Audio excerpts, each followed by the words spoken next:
سنو اپنے اس آقائے امت صلی اللہ علیہ وسلم کی بارگاہ میں، سید الانبیاء، سید المعصومین، سید الاسفیاء، حبیب کبریا صلی اللہ تعالی علیہ وآلہ وصحبہ وبارک وسلم حسنین کریمین کے گھر آئے ہیں، دیکھا بچے بھوکے ہیں۔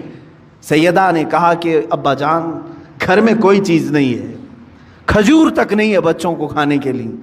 حضور اکرم صلی اللہ علیہ وسلم نے کیا فرمایا؟ اے فاطمہ میں جاتا ہوں، دیکھتا ہوں کہ کوئی مزدوری مل جائے تو میں کروں گا اور کما کر کے لاؤں گا۔ کون کہہ رہا ہے؟ اللہ کے حبیب صلی اللہ علیہ وسلم۔ مولانا شہاب الدین قلیوبی نے یہ حکایت لکھی ہے، فرماتے ہیں کہ میرے آقا صلی اللہ تعالیٰ علیہ وسلم مدینے کے باغیچوں کو دیکھتے ہوئے گئے۔ دور ایک باغیچے کے پاس آپ نے دیکھا کہ ایک مالک باغیچے کا پانی کنویں سے نکال کر کے ڈال رہا تھا درختوں پر۔ حضور اکرم صلی اللہ تعالیٰ علیہ وسلم نے ارشاد فرمایا، کیا مجھے یہاں تیرے باغیچے میں کوئی کام مل سکتا ہے؟ اس نے کہا ہاں، تم میرے اس کنویں سے ڈول گھڑا پانی بھر کر کے درختوں پہ ڈالو، میں بدلے میں کھجوریں دوں گا۔ ایک گھڑا پانی ڈالو گے تو 2 کھجوریں دوں گا۔ اللہ کے حبیب صلی اللہ تعالیٰ علیہ وسلم نے رسی لی، اس گھڑے کو باندھا، ڈول کو باندھا اور پانی کھینچنا شروع فرمایا اور اپنے ہاتھوں سے اٹھایا اور درخت پر ڈالا، درخت کو سینچا، 2 3 4 درختوں کو سینچا، چوتھی یا تیسری مرتبہ رسی ٹوٹ گئی اور گھڑا ڈول کنویں میں گر گیا۔ یہ اللہ کے حبیب صلی اللہ تعالیٰ علیہ وسلم کی بات کر رہا ہوں۔ میرے عزیز بچوں، نوجوانوں، جب تمہارے ہاتھ میں حرام کاریاں شیطان دے دے تو میرے نبی کو یاد کر لینا اس دن۔ میں آج کیا کر رہا ہوں؟ مدینے کے تاجدار صلی اللہ تعالیٰ علیہ وسلم اپنے ہاتھ سے رسی کھینچ کر کے، ان کو تو اللہ جنت کے دسترخوان اتارتا تھا، لیکن اپنی امت کے لیے میرے آقا نے یہ درس دیا۔ رسی ٹوٹ گئی، گھڑا اندر گر گیا، باغیچے کا مالک نہیں جانتا تھا، آیا اس نے ہاتھ اٹھا دیا، مزدوروں کے ساتھ جس طرح کیا جاتا ہے۔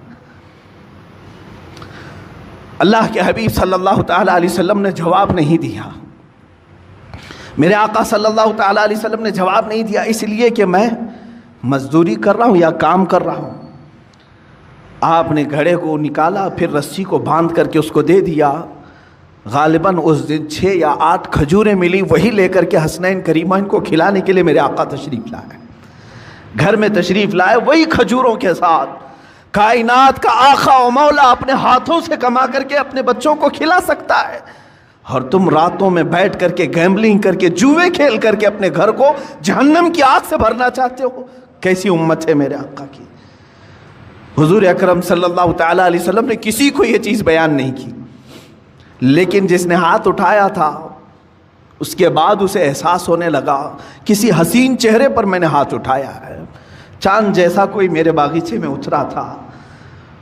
بعد میں بے قراری اتنی بڑی کہ جو گزرتا تھا اسے پوچھتا تھا کہ ایک ایسی شخصیت میرے ہاں آئی تھی، کون ہے یہ؟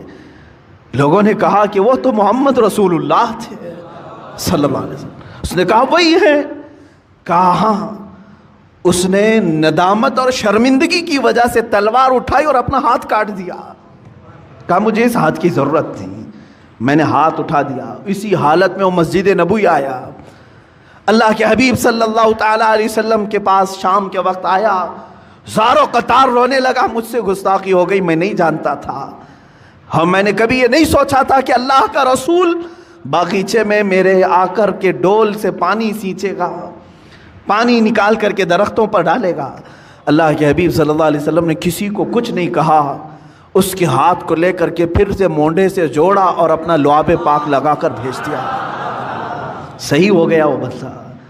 میں نے قلیوبی میں یہ بات پڑھی ہے، صرف اس لیے عرض کرتا ہوں آج بچوں کو، نوجوانوں کو، تم کو شیطان یہ راستہ دکھاتا ہے کہ تم جہنم کی آگ اپنے گھروں میں، اپنے برتنوں میں، اپنے پتیلیوں میں بھر دو حرام رزق سے، اور اللہ کا حبیب صلی اللہ تعالیٰ علیہ وسلم تمہیں یہ درس دیتا ہے، رسول کریم صلی اللہ علیہ وسلم تمہیں یہ راستہ دکھاتے ہیں کہ تمہارا گھر حلال کی برکتوں سے منور ہو جائے۔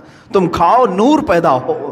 جس کے گھر میں حلال رزق ہوتا ہے اس کو عبادتوں کا ذوق بڑھ جاتا ہے، اس کے سجدوں میں لذت زیادہ ہو جاتی ہے، وہ مسجد سے نکلنے کی خواہش کبھی نہیں کرتا، وہ اللہ کی بارگاہ میں ملاقات کی خواہشیں زیادہ کرنے لگ جاتا ہے۔ حلال جب جسم کے اندر نہ ہو تو پھر اس کے پیٹ میں غلاظتیں ہی زیادہ، افکار و نظریات خراب، پراگندہ اور ہمیشہ حرام کاری کرنے کی خواہشیں پیدا ہونے لگتی ہیں۔ سیم یہی مثال ہے کہ اس پیٹ میں تم غلاظت ڈالو گے، ہاتھوں اور پیروں سے غلیظ کام ہی ہوں گے۔ حلال لقمے ڈالو تو آنکھوں سے بھی نور چمکے گا، زبانوں سے بھی شہد ٹپکے گا، ہاتھوں اور پیروں سے بھی نیکیوں کے کام ہوا کریں گے۔ رزق کا بڑا اہم رول ہے اسلامی زندگی میں۔ اگر مسلمان اس کی توجہ نہیں کرتا تو میں سمجھتا ہوں وہ ظاہری مسلمان ہے، باطن میں جہنم کی آگ بھر رہا ہے، باطن میں دوزخ کی آگ بھر رہا ہے۔ سیدنا حبیب اعجمی رحمۃ اللہ تعالیٰ علیہ کے بھی متعلق یہی ہے، وہ سود کا کاروبار کرتے تھے، لیکن ایک دن ان کی بیوی نے دیکھا کہ گھر میں پتیلی رکھے ہیں، گوشت اور سالن چڑھا کر کے گئے، پکنے کے بعد دیکھا تو پوری کی پوری ہانڈی میں خون بھرا ہوا تھا، سود کی رقم تھی۔ بیوی نے کہا کہ یہ جب لوگوں کا سود لیتے ہو تو یہی ہوگا، ہو سکتا ہے اللہ تعالیٰ تمہیں اپنی طرف بلانے کے لیے نشانی دی ہے، ورنہ تو اکثر کو اللہ تعالیٰ نشانی بھی نہیں دیتا کہ ان کے لیے آخرت کا عذاب ہے۔ تمہیں اللہ تعالیٰ ایک موقع دیا ہے۔ اسی دن وہ توبہ کر کے اپنے گھر سے نکل گئے۔ ہاں میں جانتا ہوں جو حرام کاریوں میں ملوث ہیں ان کے لیے اب محنت کرنا مشکل ہو جاتا ہے۔ بڈی کے کاروبار کرنے والے سوچتے ہیں اب تک تو بیٹھ کر کے نواب بن کر کے کھاتا تھا، لیکن اب اگر یہ نہیں کروں گا تو محنت، ہاں تمہاری آزمائش بھی ہوگی۔ حبیب اعجمی فرماتے ہیں 9 دن تک مسجد میں بیٹھتا تھا، کوئی کام مجھے آتا ہی نہیں تھا۔ شام کو بیوی پوچھتی تھی کیا کچھ کما کر کے لائے، کہتا کہ میں ایک اچھے مالک کی ہاں خدمت کر رہا ہوں، وہ کہہ رہا ہے کل دے دوں گا، کل دے دوں گا، کل دے دوں گا۔ کسی کے ہاں خدمت نہیں کرتے تھے، مسجد میں بیٹھ جاتے تھے۔ شرمندگی تھی بیوی کے پاس بولنے کے لیے، بیوی یہی کہتی تھی صبر کر لوں گی، ایک نہ ایک دن تمہارا مالک دے ہی دے گا جس کے ہاں تم مزدوری کر رہے ہو۔ 9 دن ہو گئے، پیر بھاری ہو گئے تھے گھر جانے کے لیے کہ آج بھی بیوی پوچھے گی آج کچھ مزدوری ملی کہ نہیں ملی، کیا بولوں گا، لیکن گھر